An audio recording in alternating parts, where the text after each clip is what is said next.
All right, so we're going to look at kind of how you can make decisions with finances, not just kind of based on the number, but what you could do if you can invest that money. So say you're debating between driving a 50 mile per gallon car versus a car that gets 20 miles per gallon, so like an SUV or something like that.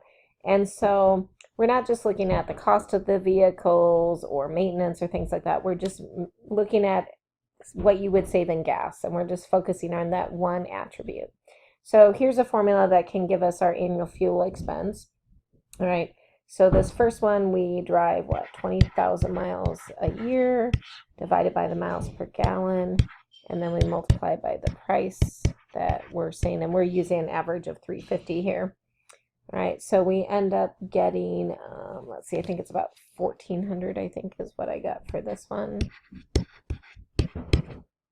So that would be, what would that be? 400 times 350. All right, and then over here, same thing, $20,000, but this time your miles per gallon is there times 350.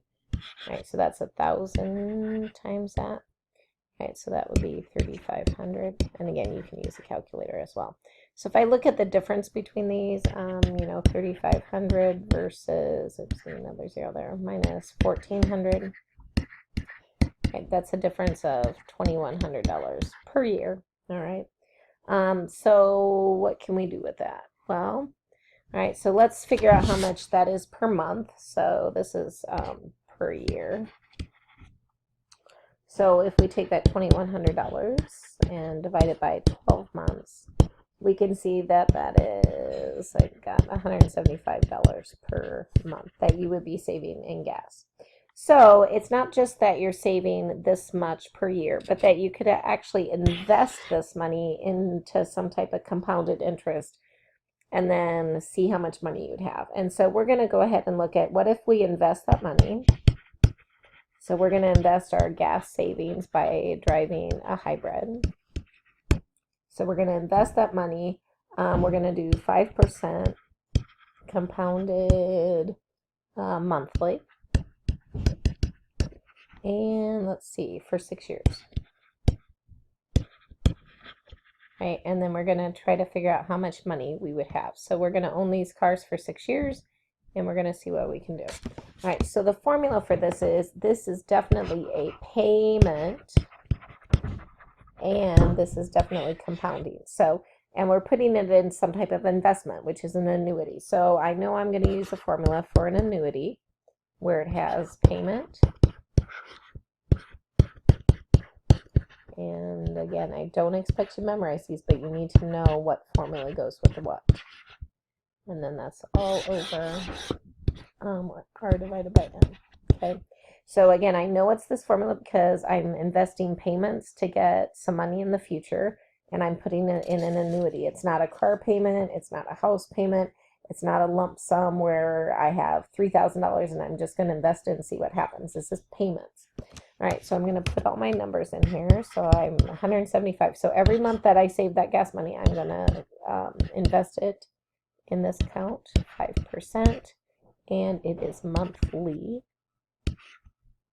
And then N times T, time is years, and N is monthly. So N times T is 72. Okay, so that means I'm going to do this 72 times over that time period. There's the end of that. And then all of this is divided by 0.05, divided by 12. And again, you have to watch your calculator. If you want to put this in one swoop, you should group your numerator and then group your denominator, which it already is. So you could type it in all of this, end of parentheses, division, and then all of that in parentheses. Otherwise, if you're like, I'm not sure what my calculator is going to do, well, get an answer to this first, get an answer to this second, and then divide. And again, remember that -1 is inside that bracket. Okay, so it's payment times all of this stuff. All right, so when I did that, I got, I don't know, like 61.078, and some other decimals there, all over 0.0041. I think it's a 6 here, some other stuff. So when I divide, I end up getting 14,000 All right, so again, we typically round to the nearest penny with money. And again, do not round to the final step. So write all that stuff down if you're going to do, if you don't want to mess with nested parentheses. All right, so the deal is here is that's how much money I would have after 6 years if I took my gas money and I actually invested it in an account that had that type of interest rate.